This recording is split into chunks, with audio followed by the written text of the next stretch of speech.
पुण्यात आपण कंटेनरची शेती केलेली पाहिली. काश्मीरमध्ये मिळणारे सॅफ्रॉन पुण्यात देखील तयार होऊ लागले. त्यामुळे पुणेकरांना केशर पुण्यातच उपलब्ध होऊ लागलं. आपल्या आजूबाजूला आपण मशरूम केलेले आपण अनेकदा पाहिले आहेत, पण कंटेनरमध्ये मशरूमची शेती केलेली आपण कधी पाहिली आहेत का? नाही ना?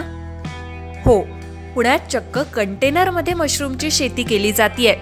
त्याची सध्या सर्वत्र चर्चा आहे. कोर्डिसेप्स मशरूम असं त्याला म्हटलं जातं. पुण्यात पहिल्यांदा तुम्ही कंटेनरमध्ये सॅफ्रॉन आणला होता आणि एक खळबळ उडून दिली होती पुण्यामध्ये. तर आता नवीन काय आणलं आहे की ज्याची सगळ्यांना उत्सुकता लागलेली आहे? बरोबर. ॲक्च्युली एक तर तिसरं चौथं वर्ष आहे सॅफ्रॉनचं आपण इथे केलं.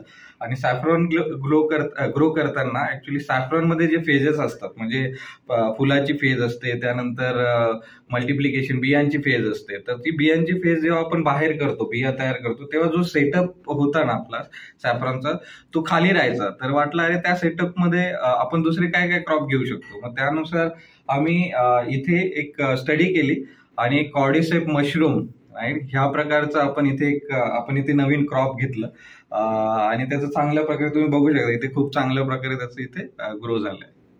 पुण्यातील शैलेश मोडक यांनीही कोर्डिसेप्स मशरूमची शेती केली आहे. या अगोदर मोडक यांनी कंटेनरमध्ये मशरूमची शेती केली होती. त्या शैलेश मोडक यांनी आता कोर्डिसेप्स मशरूमची शेती केली आहे. हे कोर्डिसेप्स मशरूम एनर्जीसाठी विशेषतः वापरलं जातं. शिवाय त्याची किलोला 1,00,000 रुपये किंमत आहे. याची बॉटलमध्ये वाढ केली जाते, पूर्णतः हायजेनिक पद्धतीनं. जपान, चीन यासारख्या देशात त्याला चायनीज हब देखील म्हटलं जातं. चीन, जपानमध्ये ॲथलेटिक्सचे खेळाडू याचा एनर्जीसाठी वापर करतात. एनर्जी बूस्टर म्हणून त्याला ओळखलं जातं. जिम, कुस्तीचे रेसलर्स याचा उपयोग करतात. अनेक शारीरिक व्याधींवर याचा उपयोग केला जातो. या सीझनमध्ये याची प्रक्रिया सुरू असते. नेमकं याचा उपयोग काय आणि कुठल्या कुठल्या देशांमध्ये हे वापरलं जातं? ओके, तर कॉर्डिसेप मशरूम बघितलं तर ते असं तऱ्हेचं दिसतं. इनफॅक्ट याला तुम्ही बघाल ना, तर हे बॉटल वगैरे मध्ये ग्रो होतं आणि प्युअरली हायजीन याच्यात त्याला ग्रो केल्या जातं, प्रिकॉशन घेऊन.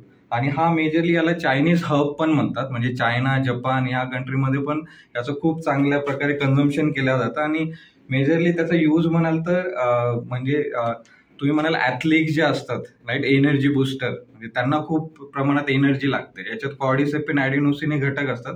त्याच्यामुळे ना ते एनर्जी बुस्टर म्हणून पण काम करतात. तेच झालं, त्यानंतर अँटी कॅन्सर म्हणून काम करतात. किडनीचे जे विकार असतात त्याच्यावर पण खूप प्रभावशाली याचं काम होतं. त्यानंतर तुम्ही बघाल तर अँटी एजिंग, स्किन रिलेटेड आहे प्रॉब्लेम, स्टमक रिलेटेड प्रॉब्लेम, ते सगळे प्रॉब्लेम यांनी खूप चांगल्या प्रकारे ट्रीट केल्या जातात.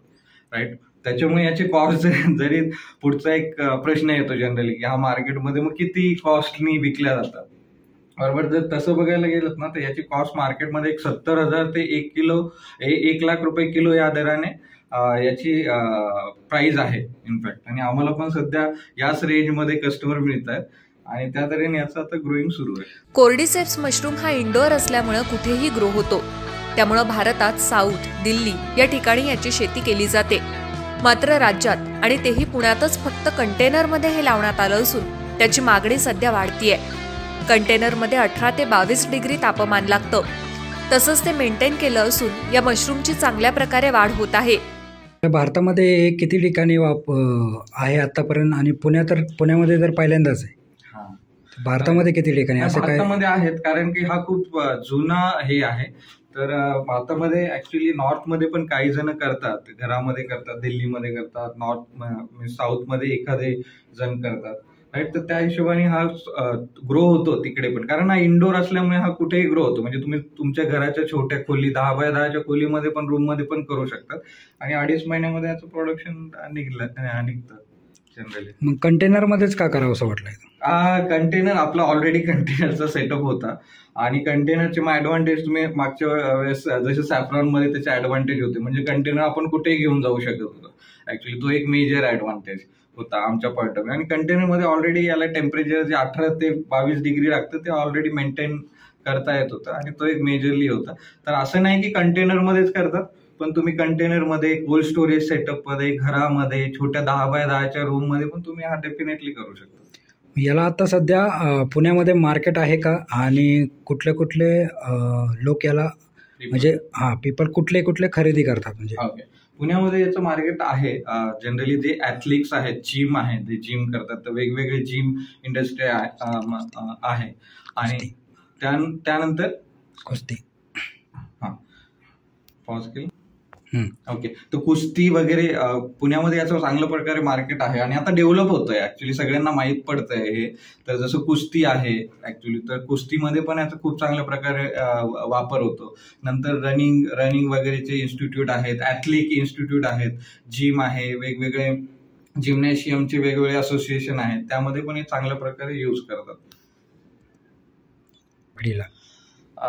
ऍक्च्युली युवा पिढीला म्हणायचं झालं तर एकच राहील की शेतीमध्ये पैसा आहे, पण थोडासा एक वेगळा विचार केला तर त्यामधून निश्चितच काहीतरी वेगळं आपण करू शकू. कारण की अशा सारखे प्रॉडक्ट आहेत जे की आपण कंट्रोल एन्व्हायरमेंट मध्ये पण करू शकतो आणि कुठेही करू शकतो. त्याच्यासाठी शेतीच आवश्यक नाही आहे. किती दिवस करता येते आणि कुठे कुठे करता येते? या शेतीचं बघायला गेलं तर 2.5 ते 3 महिन्याचा याचं ग्रोईंग पिरियड आहे. तर वर्षातून बघायला गेलं तर 4 ते 5 सायकल आपण डेफिनेटली याचे करू शकतो. 4 सायकल तर डेफिनेटली करू शकतो, म्हणजे 4दा करू शकतो. आणि तसं बघायला गेलं याला कंटेनरचीच आवश्यकता नाही आहे. तुम्ही कोल्ड स्टोरेज एरियामध्ये 10 बाय 10च्या आपल्या छोट्याशा रूम मध्ये पण याला करू शकतो. या मशरूमची शेती फक्त कंटेनरमध्येच करावी असं नाही, तर आपण आपल्या घरात छोट्या रूममध्ये कुठल्याही इंडोअरमध्ये आपण करू शकतो. माझ्याकडे कंटेनरचा सेटअप होता आणि मला ते मेंटेन करणं सोपं असल्यानं मी कंटेनरमध्ये शेती केली. या शेतीचा 3 महिने ग्रोईंग पिरियड आहे.